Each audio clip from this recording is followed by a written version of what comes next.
Well, I grew up in Alabama. I graduated from Harvard in Russian literature, and I've been working as a technical writer for several decades, mostly in the software industry.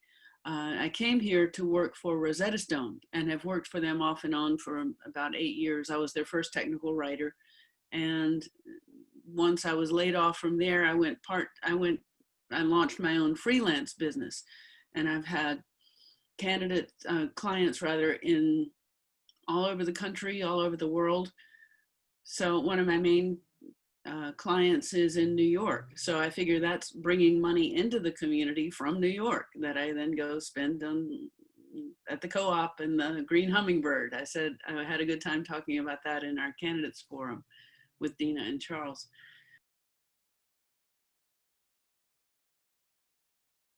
I'm running for Harrisonburg City Council because I've been involved in campaigns for Democratic candidates and advocacy for progressive causes ever since I got here to Harrisonburg in 2006. I started knocking on doors for Obama and the campaign for Brent Finnegan, Jennifer Lewis, and various other local candidates, including my, I hope soon to be colleagues, Sal Romero and Chris Jones. I helped launch their campaigns with a picnic. So campaigning is just what I do because I care about the city and the country and the planet, really, and want to make a positive difference. I also then led the Elizabeth Warren campaign in Harrisonburg, and we did so well that this was one of the few spots in Virginia that we earned delegates for Warren. So after that, I was approached and asked to run for city council by people who had seen me in action. Jennifer Lewis, for example, said she only endorses people who have campaigned for other candidates because, first of all, it's part of a community, and also it's, you know what it takes. So I had to do some soul searching of, am I really ready to step up and serve as a candidate and as on the governing board? And well, yes, because it's that important. I also realized that if I look at city council as a team, I'm the only one, as far as I know, who knows anything about high tech. So one of my pet projects is to create a high tech hub in Harrisonburg in several ways. One, supporting existing businesses, and there are already some structures in place to do that with Harrisonburg Downtown Renaissance and the Economic Development Group. Two, supporting startup businesses, and that might include bringing better broadband services and other local support. I felt really supported by the city when I launched my freelance business. And third, there's a new kind of business model that I would call the Zoom town, that since we now know you can work from anywhere, like the way I've been freelancing for clients in New York, that might be a good way to keep JMU students here, for instance. You can have a fancy job in Northern Virginia and still live in the Shenandoah Valley for a higher quality of life or a lower cost of living. I know this is a contentious topic, but I'm not a fan of the golf course. I don't think we should be pouring city money into a money-losing proposition that only serves a small proportion of our citizens. I think that city land could be put to better use that would serve the whole community. There are all sorts of ways to do that. There are studies on how to repurpose golf courses because golf courses are closing all over the country as environmentally unsustainable, economically money-losing, and inequitable.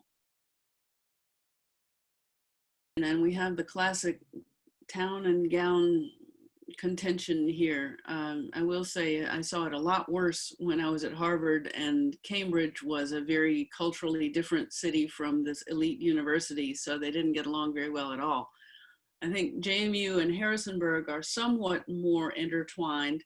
I, for instance, have been teaching as adjunct faculty at JMU in the computer science department teaching technical writing. So I've been inside that bubble, so to speak. So I think that seeing that bubble as more of a permeable membrane, that there are community members who are involved with JMU and vice versa. JMU students live in the community. So I think there need to be more collaborative committees, communications, and so on. It was great the way JMU stepped up to house the unhoused population in the beginning stages of the pandemic. Now they had to close that down because the students were coming back. But overall, it's a tough situation because JMU takes up so much of the property that otherwise would be city property that therefore the city doesn't get tax revenue on. Does JMU make up for that sufficiently? I suspect not. I'm not privy to the numbers behind the scenes. Some of it might be public, and I will be studying that if I'm on city council. So what are the ways in which JMU can make up to the city the fact that it's gobbled up so much of the land? That's a question I'll want to dig into deeply and make sure that JMU is paying its fair share, as well as the enrichment it offers to the community. Being a college town is a great thing for activity and diversity and, you know, lively nightlife in downtown. So it's a balance.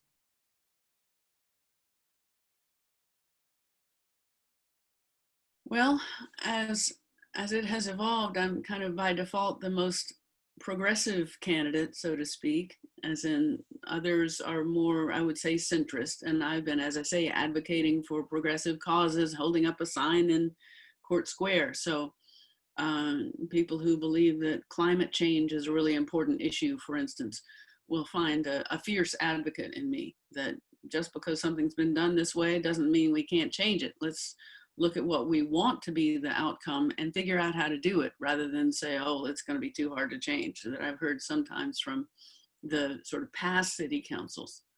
So a vote for me is a vote for progressive in the sense of moving towards the future.